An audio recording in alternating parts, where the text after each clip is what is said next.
ำหรับการบรรยายในหัวข้อถัดไป Forget about unicorn you need to be flying elephant to win โดยคุณชลาล่า Axryd ผู้ก่อตั้งและกรรมการผู้จัดการศูนย์วิทยาศาสตร์ข้อมูลประยุกต์มาเลเซียโดยบรรยายเป็นภาษาอังกฤษค่ะ Next we would like to welcome Miss Sharala Axryd Founder and Chief Executive Officer the Center of Applied Data Science or CADS to speak under the topic Forget about unicorn you need to be flying elephant to win Please welcome Miss Sharala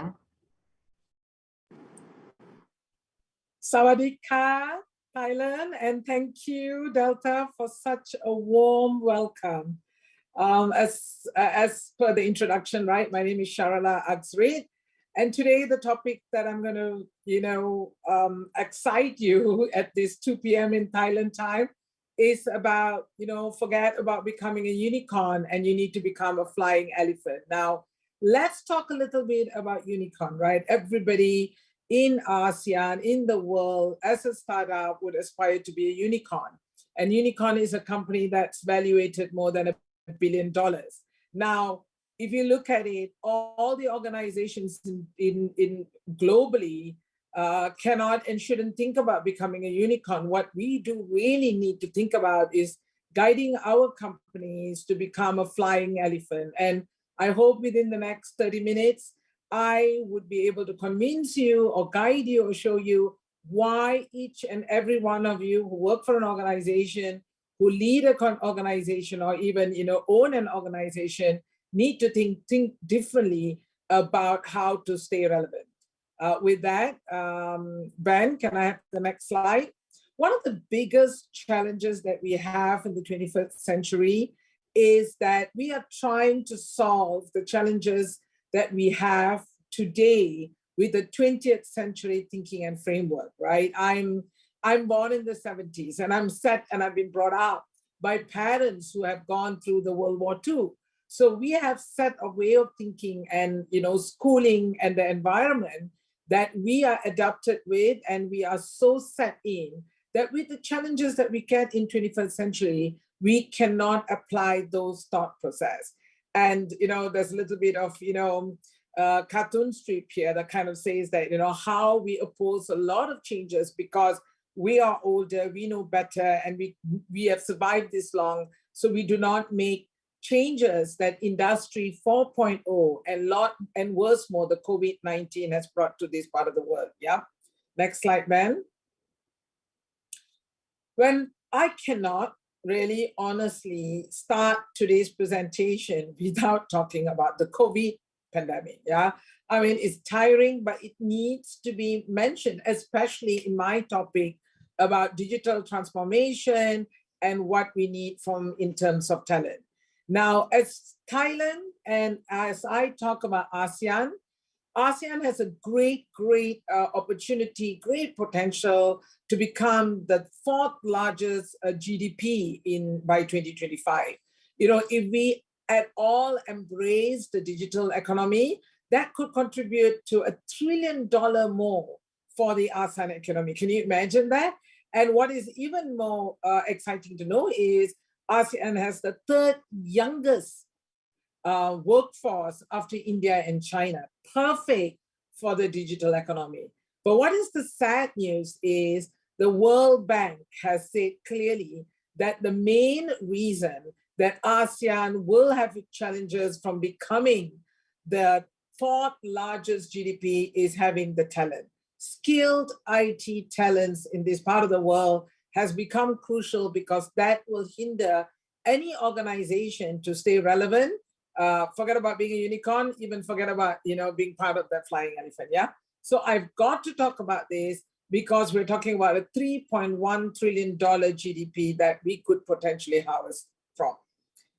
Next, Ben. If I look at some of the research that CADS and some of the articles that we got in this part of the world, that is very, very clear. Yeah, with the pandemic, no brainer. We have all the digitalization process in place. Look, we're doing this in Zoom. I miss coming to Bangkok, but I have to do it from KL. And a few months ago, I did it from Sweden. So this is amazing. This is possible. We have opportunities to work remotely, and there's trust-based culture now in companies Whereas in the past, you know, CHROs, they don't see you in the office. That means you're not working. But today, you know, we look at, you know, opportunity for being productive, not necessarily how long you spend in front of the PC. But if you look at the numbers, one of the scary parts for me is how much time or percentage has been put in upskilling. As we know, that's going to be the single most or the biggest dent in stopping you becoming a digital business, yeah? And you can see that's only about less than 60% who have adapted or accelerated digital upskilling, as in, you know, we are talking about EdTech, online trainings, online courses, but less than, you know, 35% have not looked at temporary reassignment from workers. Like if you're from the bank, if your branches are not open or you cannot have X many people in the branch, how do you repurpose these people? We call it internal mobility within the organization, and also how fast are they adopting and implementing upskilling and reskilling within the organization. So this is very glaring, and this is something that needs to be talked about, and I need to tell you why that is more important than just buying technologies and software in your organization. Next slide, Ben. So if you pause for a moment, right, and you hear a lot of banks out there or a lot of companies out there today, they say that we are not banks anymore, we are a tech company, and we are not airlines anymore, we are a tech company. Or we need to embrace digital business, and this is the future. Nobody goes to the bank branch anymore, everybody using banking app. But what does that really mean? So sadly to say, for a lot of organizations, digital strategy means acquiring technology and software and then forcing this down the throat of the workers to apply it. So in this case, if you look at it, when you say a digital business here means you need to become a data-driven organization. Ben, could you press enter? Is that happening? Yeah. So you have a data-driven organization. And what does data-driven organization means? You need two things for you to become digital, right? Or data-driven. That is capital, and for sustainability, you need to become, you need to have the workforce to be able to support that. So you need to have technology which you could buy, and in a lot of organizations, technology becomes a white elephant because employees feel fatigue in using data because they are not literate enough to be able to apply it. So in a $1 trillion market of digitization by 2025, 60 to 85% of this investment will not see daylight. That means about 800 billion will go down the drain. And that's very scary. And that is why people should stop doing digital transformation by plug and pray and hoping to be able to make a difference by applying and getting their workforce to walk, talk, and apply data. Next slide, Ben. It's so much easier to talk about digital transformation today than it was many years ago. Ben, I think you need to press enter. I need a bit more. Or is that the one? Yes. So it's so much easier to talk about digital transformation today than it was many years ago, because a lot of us used to and still do get the top, 4 consultants, 5 consultants in the world to come in and, drop a 100-page, transformation strategy and then leave it to the company to implement it. So in the lack of knowing what needs to be done, and your leaders who've been there in the business for 30, 40 years, who are not digitally equipped and not data literate will find this a big issue, yeah? So what we're talking about is in an organization, it's important to know where you are in the data maturity, what are the, alignment that needs to be there, what is your data strategy? Data strategy is so important to be in place, and then you roll it out for sustainability, looking at your workforce. Everybody in the workforce have to walk, talk, breathe data. And that is why I think it's really important to talk about it in a 5-pronged method, where you know where you are in the maturity, you make sure there's alignment within your senior leadership team. And then for sustainability, all your workforce will have to walk and talk data, yeah? So next slide, Ben.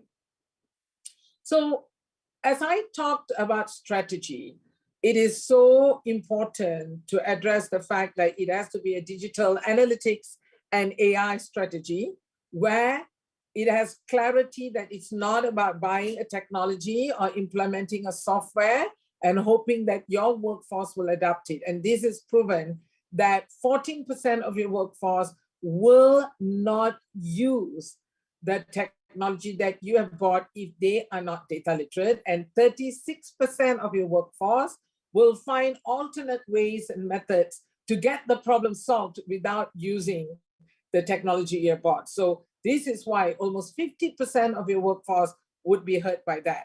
What becomes quite crucial here that we talk about in organization, you need to have data leaders, and then you need to have data professionals, and then the rest of the organization need to be data citizens. Now, data leaders here would mean, Ben, next slide. Oh, I just want to go a little bit deeper on what data leaders means. About 32% of organization leaders, this means 1 in 3 leaders in organizations say that they are confident in using data to have strategy and make decisions. Can you imagine if you have a huge organization that has millions, if not billions in revenue, only 1 in 3 executives say that they are comfortable in using data for strategy and decision. And this becomes one of the main issues globally, not only in ASEAN, how companies struggle to transform to become a flying elephant because you don't have data leaders within the team. So it is important to talk about data leaders in terms of understanding where they are, putting the strategy in, asking questions and applying their expertise along with their, supported by data, yeah? Now, I love to talk about data professionals because the name of my company is Center of Applied Data Science. So, data scientist has been coined by the Harvard Business Review as the sexiest profession of the 20th century.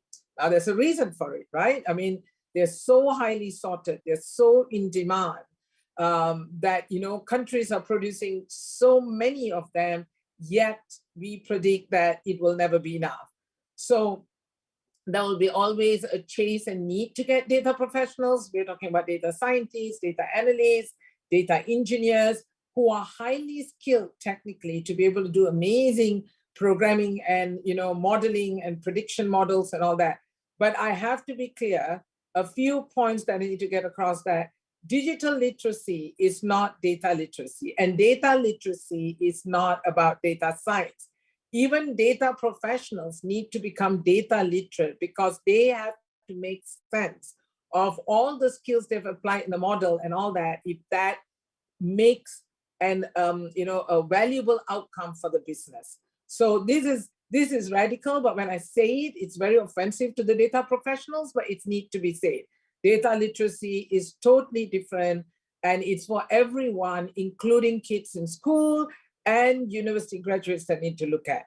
Let's look at the third prong of the pyramid, and that's what we call it, defining a data citizen. So every member of your team, from, if you work in a bank, from a bank teller, if you work in the waterworks, people who go out and read meters, every one of them should become a data citizen, because you don't have enough data professionals in organizations. So if you have able to convert as many people to be able to speak and use data, you could repurpose them and also harvest potential skills within the organization.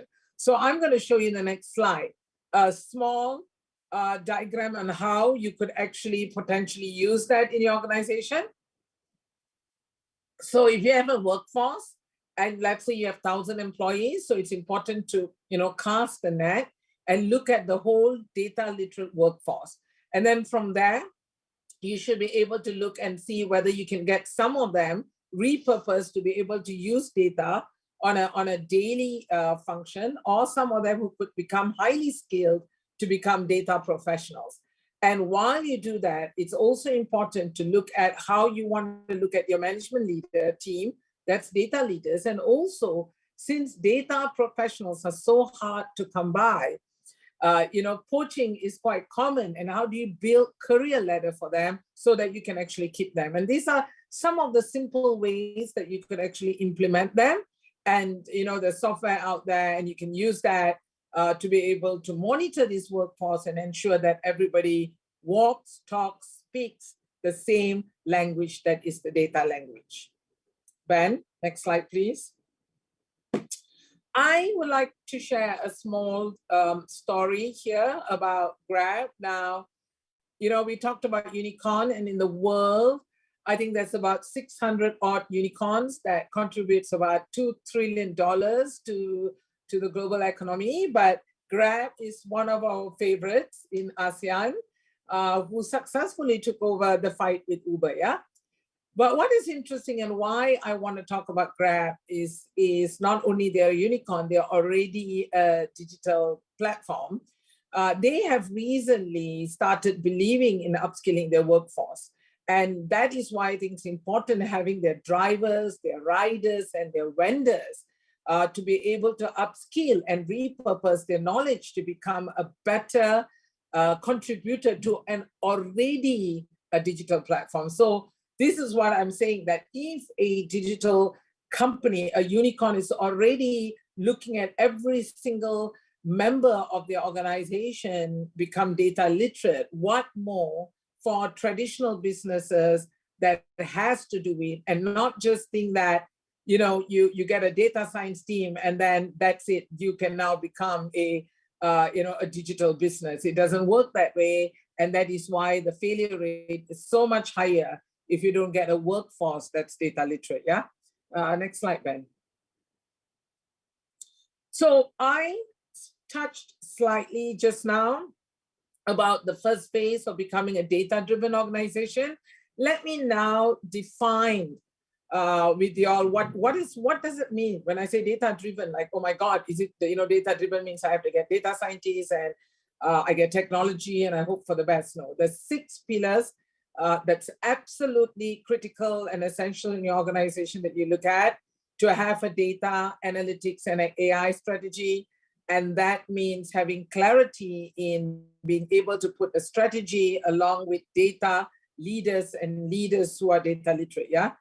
To ensure the whole organization has a culture that adopts data and uses data. Now, you cannot shove it down the throat of your workforce. The more you educate them, the easier it becomes for them to use that. So once they know and they understand the importance of data in their day-to-day work, siloness will stop. You will get your team to decide what technology they need. So this white elephant, companies spend not just hundreds, right? These are millions, hundreds, tens of millions in technology, software, and buying data outside.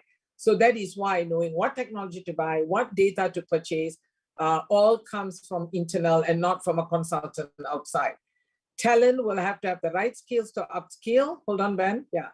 Technologies need to be bought by your own team. If you have a tender, they will know exactly what kind of cloud system they will need, or what's the specs you will need.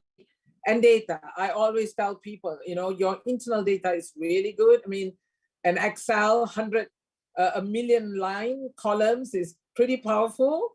But then if you need data from outside, what we're going to buy, how much we're going to store, does this data make relevance to us? And it shouldn't be done by just a data science team. And the data science team in each department, we're talking about legal, we're talking about finance, procurement, operations, all of you need to have an analytics capability within your department. So that's the 6 pillars of becoming a data-driven organization. Ben, next slide. So how does this translate to becoming a flying elephant? So in CADS, we have this model that we have patented and tested and proven really, really successful. And a lot of the major FSIs in this part of the world uses them, is basically taking a snapshot of where you are as an organization from a maturity level on data-driven.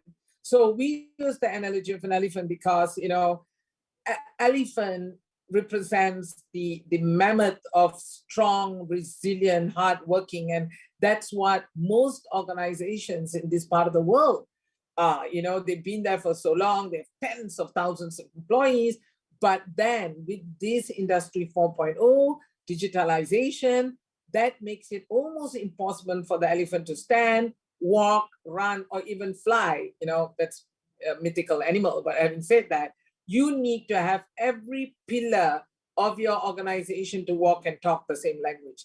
So you can actually have a snapshot of where you are, then you can know where you need to be. You want to be level 4. What are the investment you need to put in place? So it's no more plug and play, and you have clear clarity, you know, where to head in the digital transformation we're talking about. So I am nearly there with time. So I'm going to give you a little bit of highlights about who we are from CADS and why am I talking about, you know, becoming a flying elephant and not a unicorn.